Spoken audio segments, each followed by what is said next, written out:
মৃত্যুদণ্ডপ্রাপ্ত আসামি সাবেক প্রধানমন্ত্রী শেখ হাসিনাকেও ফেরত দিতে রাজি হয়েছে ভারত। ভারতের পররাষ্ট্রমন্ত্রী এস জয়শঙ্করের বৈঠকে এসব বিষয়ে আলোচনা হয়। ভারতে শেখ হাসিনাকে আশ্রয় দেয়কে কেন্দ্র করে মোদী সরকারের কঠোর সমালোচনা করেছেন মমতা বন্দ্যোপাধ্যায়ের ভাতিজা অভিষেক বন্দ্যোপাধ্যায়।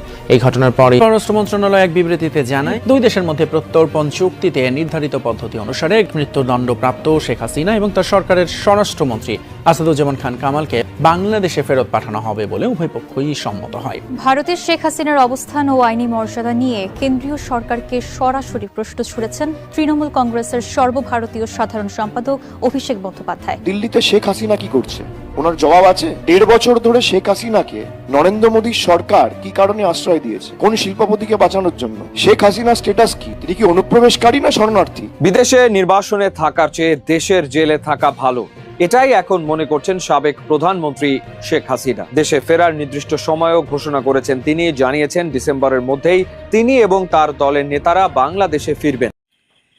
আসসালামু আলাইকুম। দেশ ও দেশের বাহিরতে খবরের বিশেষ অংশ দেখে বুঝতে পারছেন আজকের খবর কতটুকু গুরুত্বপূর্ণ হতে চলেছে। কথায় আছে না, যার জন্য করলাম চুরি সে বলে চোর। বাংলাদেশ সরকার শেখ হাসিনা ভারতের জন্য অনেক কিছু করেছেন।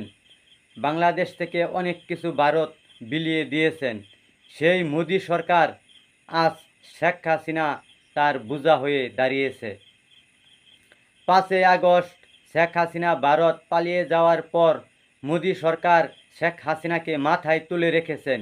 সেই শেখ হাসিনাকে আজ মোদী সরকার মাথা থেকে পায়ে ফেলছেন কেন?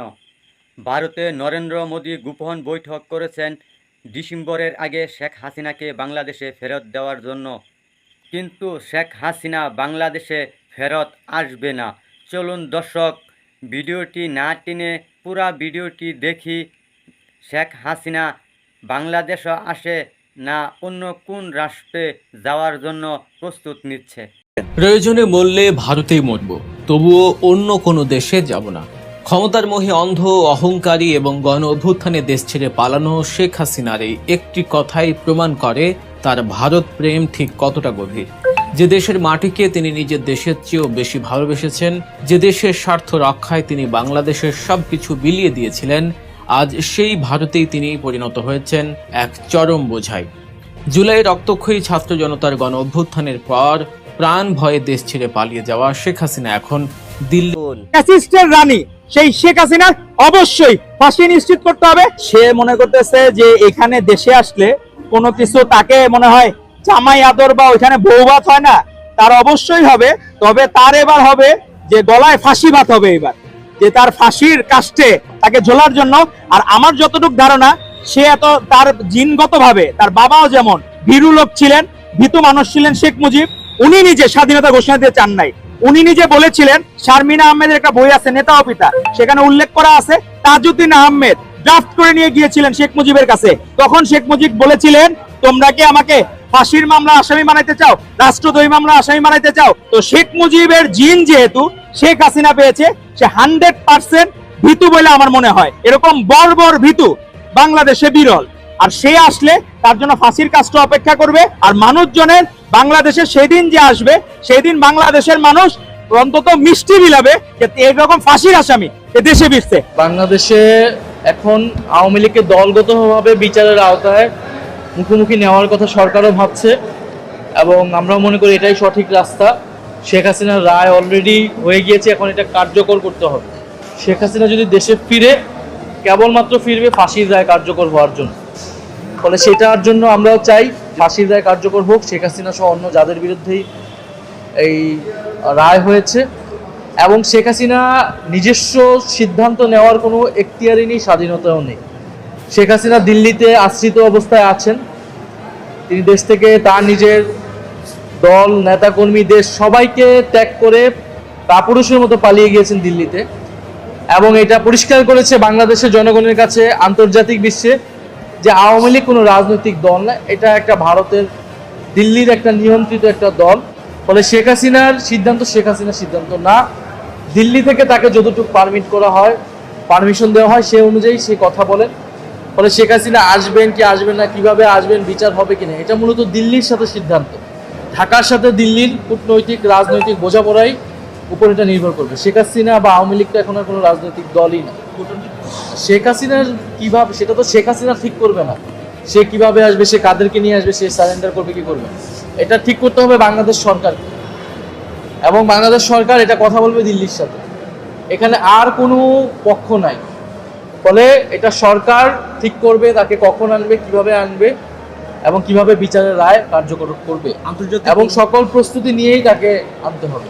অপরাধী তো শেখ হাসিনা, তাই শেখ হাসিনাকে এনে বাংলার মাটিতে তার কঠিন বিচার হওয়া উচিত আমি মনে করি। বিগত হাসিনা সরকারের আমলে আওয়ামী লীগের নেত্রী হাসিনা সরকার থাকাকালীন অবস্থায় যেভাবে আপনার দেশটাকে লুট করেছে, এমন এই যে অনেক মানুষকে গুম করেছে এবং আয়না করে ভালো ভালো নেতাদেরকে নিয়ে, ঠিক আছে, তার প্রতিপক্ষ যত নেতা আছে তার অন্যায়ের বিরুদ্ধে যেই সোচ্চার হয়েছে, কথা বলছে, তাকে নিয়ে আয়না করে আটকে রেখে যে নির্যাতন করে মেরে ফেলা হয়েছে, সেই অপরাধী তো শেখ হাসিনা, তাই শেখ হাসিনাকে এনে বাংলার মাটিতে তার কঠিন বিচার হওয়া উচিত আমি মনে করি। সরকারের যে প্রধানমন্ত্রী ছিল, এই সব প্রধানমন্ত্রী এদেশে আইনে জনতার মঞ্চে তার বিচার করা উচিত, বরং তার শাস্তি দেওয়া উচিত। তাদের এই গণহত্যার দায়ে তারা অবশ্যই শাস্তি হওয়া উচিত। আমরা মনে করি শেখ হাসিনাকে দ্রুত দেশে ফিরিয়ে এনে তার যে এই প্রাপ্য বিচার, সে প্রাপ্য বিচার হওয়া উচিত, তাকে অবশ্যই ফাঁসিতে ঝুলানো উচিত। নেক্সট জেনারেশনে যে এরকম আইনাগর হবে এটা আমরা আশা করি না, এবং সেই শাস্তি দেখে বাংলাদেশে নেক্সট আইনাগর তৈরি করার মতো সাহস যেন কারো না হয়, সেরকম শাস্তি আমরা আশা করি, এবং খুব দ্রুতই সেটা হোক, বাংলাদেশে আনা হোক, সে যেখানে থাকুক বাংলাদেশে আইনে আওতায় এনে তাকে এমন শাস্তি দেওয়া হোক যেন বাংলাদেশে আর কোনোদিন এরকম আইনাগর সৃষ্টি না করতে পারে কেউ। শেখ হাসিনার বিচার এখন সময়ের দাবি। আমরা সবাই অনেক অধিক আগ্রহ নিয়ে এবং অপেক্ষায় আছি, যত দ্রুত সম্ভব শেখ হাসিনাকে এই দেশে ফিরিয়ে এনে তার বিচার করা হোক, কারণ জনগণের একটাই চাওয়া।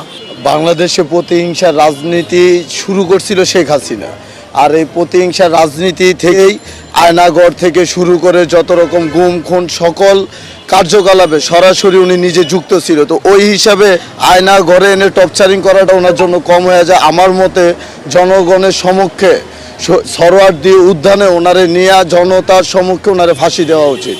যারাই হাসিনার বিরুদ্ধে কথা বলতো, যারাই দেশের জনগণের পক্ষে কথা বলতো, তাদেরকে আয়নাগর সৃষ্টি করে তাদেরকে নির্যাতন করতো। হাসিনার বিরুদ্ধে, শেখ মুজিবের বিরুদ্ধে যদি সত্য প্রকাশ করতো, তাকে আয়নাগরে নিয়ে বন্দী করে রাখতো। এই দেশের বুদ্ধিজীবী হইতে, রাজনীতিবিদ হইতে অনেক লোকের শেখ হাসিনা আয়নাগরে দিয়ে নির্যাতন করছে, এবং তার ডিজিএফ যে জিয়াউল হকের নেতৃত্বে, জিয়াউল হকে শেখ হাসিনার নেতৃত্বে বাংলাদেশের মধ্যে সাধারণ লোককেও হয়রানি করছে, যেমন ইলিয়াস আলী, চৌধুরী আলম, আরো বাংলাদেশের সাহিত্যিক, বুদ্ধিজীবী যারাই হাসিনার বিরুদ্ধে কথা বলতো, যারাই দেশের জনগণের পক্ষে কথা বলতো, তাদেরকে আইনাগর সৃষ্টি করে তাদেরকে নির্যাতন করতে, এবং অর্থ পাচারের বিরুদ্ধে, শেখ হাসিনার অর্থ পাচারের বিরুদ্ধে কথা বললেও শেখ হাসিনা আইনাগরে নিয়ে নির্যাতন করতে। আওয়ামী লীগের ফিরে আসা আপনি কোনোভাবে ঠেকাতে পারবেন না। সাবেক প্রধানমন্ত্রী শেখ হাসিনার দেশে ফিরতে কোনো আইনগত বাধা নেই। দেশে ফিরে তিনি আদালতে আত্মসমর্পণ করবেন, জামিন চাইবেন এবং প্রচলিত আইন অনুযায়ী পরবর্তী কার্যক্রম চলবে। এই মন্তব্য করেছেন ব্রাহ্মণবাড়িয়া 2 আসনের সংসদ সদস্য ব্যারিস্টার রুমিন ফারহানা। শেখ হাসিনার দেশে ফিরতে আইনগত কোনো বাধা নেই বলে মন্তব্য করেছেন ব্রাহ্মণবাড়িয়া 2 আসনের সংসদ সদস্য ব্যারিস্টার রুমিন ফারহানা। দেশে ফিরে শেখ হাসিনাকে আত্মসমর্পণ করে প্রচলিত আইন অনুযায়ী জামিন চাইতে হবে এবং স্বাভাবিক ফৌজদারি কার্যবিধির প্রক্রিয়ায় অনুসরণ করতে হবে। আইনগত অবশ্যই কোনো বাধা নাই, আইনগত কোনো বাধা নাই। উনি ফিরবেন, সারেন্ডার করবেন, বেইল চাবেন, সেটা আমাদের নর্মাল সিআরপিসির যে প্রসিডিওর সেটাই উনি ফলো করবেন। একটি ঘোষণা, আর তাতেই যেন আবারও নড়ে চড়ে বসেছে বাংলাদেশের রাজনীতি।